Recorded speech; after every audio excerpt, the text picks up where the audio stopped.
that we're in. It's the politics of identity, the undoing of social fabric.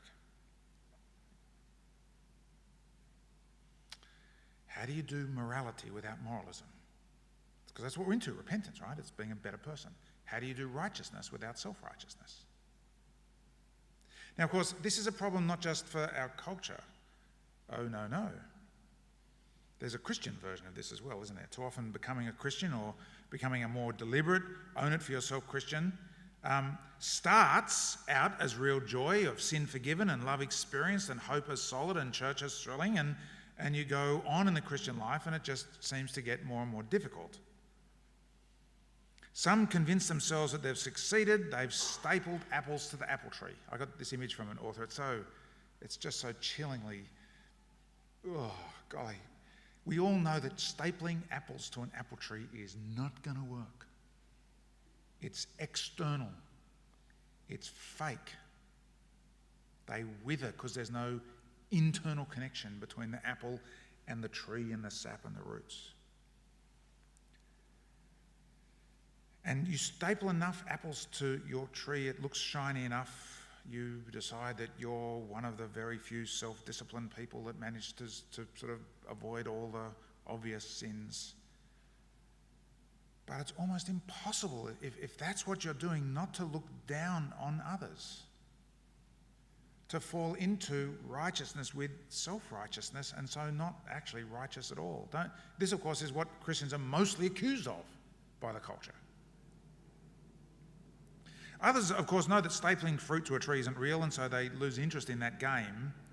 But the call to holiness of life is still there. It still presses.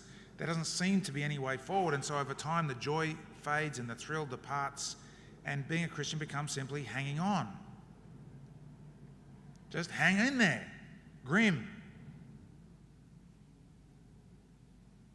The freedom of being justified by grace through this repentance and faith is gradually replaced by the slog of being transformed by the sheer hard work of bashing your way through the sticky treacle of sin.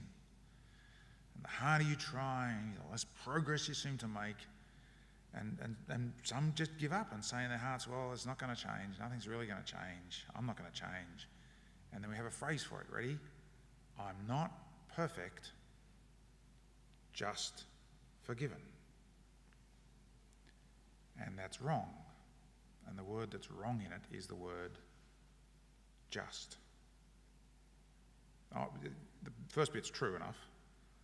I'm not perfect, but you're not just forgiven.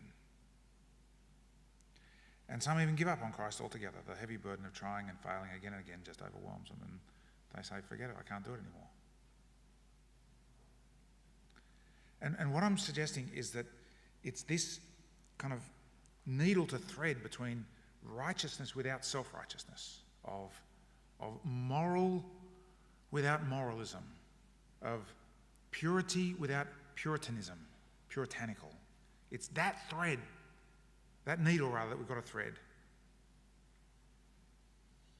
And it's heart repentance that will enable us. It's grace from start to finish. A friend of mine described the Christian life, which is just becoming more and more burdensome, as grace wrapped up in law.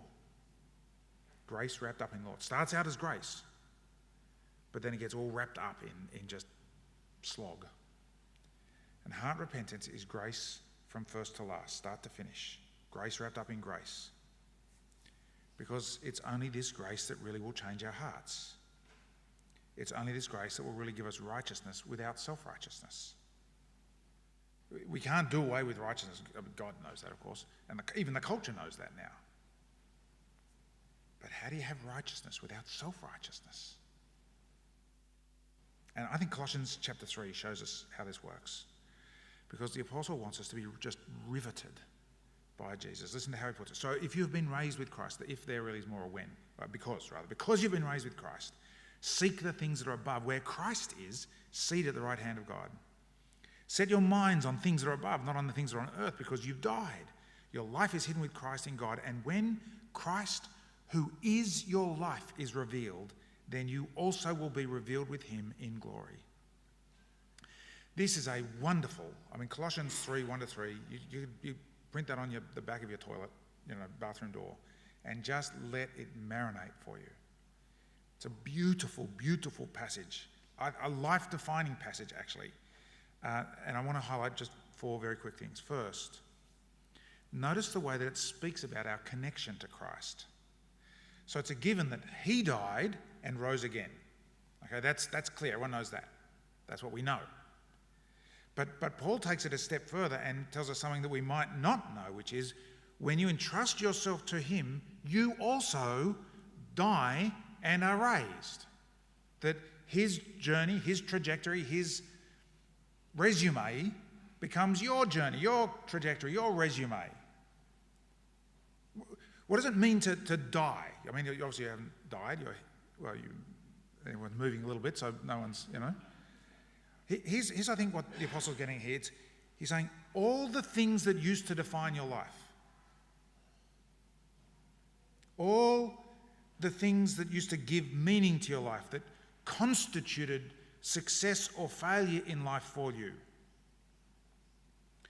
In other words, all the objects that might serve as the ultimate affection of your heart, you have died to them. Or to put it another way, a terrible, terrible phrase when there's a complete breakdown of relationship, someone might say, you are dead to me. Well, that's what the Apostle's saying here. Those things are dead to you. They're dead to you as that which makes you you. Instead, Christ is who makes you you now. You've been raised to a new kind of life. And notice what it's just, Paul pushes it all the way. Christ is your life.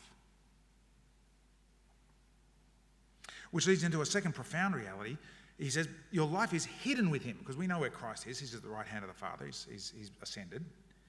And your life, because he is your life is hidden with him there. It's tucked away, safe and secure. It's unable to be threatened or challenged. It's immune to attack or denigration. And what that means is that all the things that might previously threaten your life, failure, or weakness, or rejection by others, or financial stress, or whatever it might be, all of those things that might otherwise threaten your life, well, they aren't your life anymore. And so you can deal with them as the things they are rather than the idols that they can become. Money is just money. It's just money. It's not security. You wouldn't be so nutty as to think that, would you? Money, security? No, Christ is my life. Christ is my security, not money. I'm utterly secure, and so you'll be able to be generous with your money. Doing a good job is just doing a good job. It doesn't define you. Because Christ defines you, and so you'll be able to keep your job in its place rather than let it take over your whole life. Your life is secure. It's hidden with him. It's safe. It can't be challenged. It can't be chipped away at or broken down or threatened.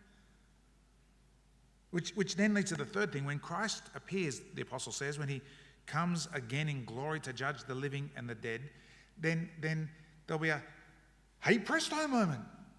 Here's Andrew. I too will appear. You too will appear with him. It's like, here's the Andrew that always was. We didn't get to see much of it while he was on earth, but boom! Here's Andrew. And you'll appear with him in glory, do you see? The last little clause there, the last little phrase is so crucial. You'll appear with him in glory.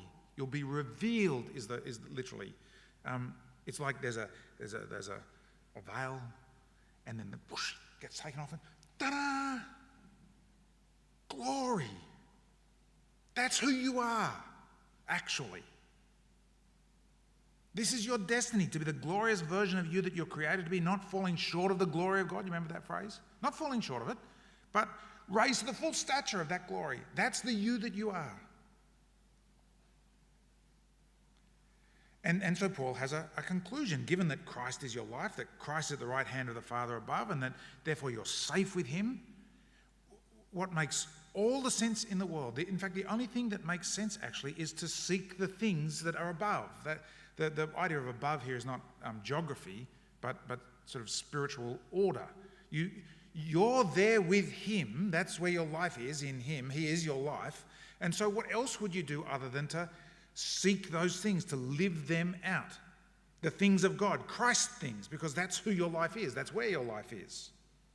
The word seek actually is a very strong word. It's the translation's a little weak here.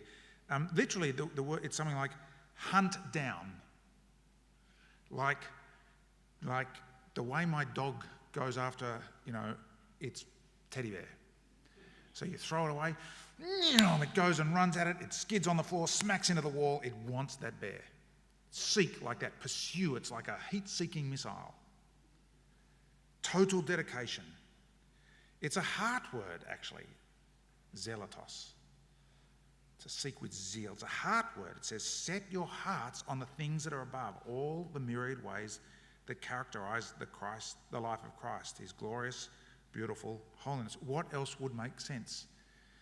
Paul's just capturing this grace renewal dynamic that we're talking about. This is who you are in him. This is your life. And so live out your life. Take your hearts off other stuff. They're not your life anymore. Christ is your life. So live Christ.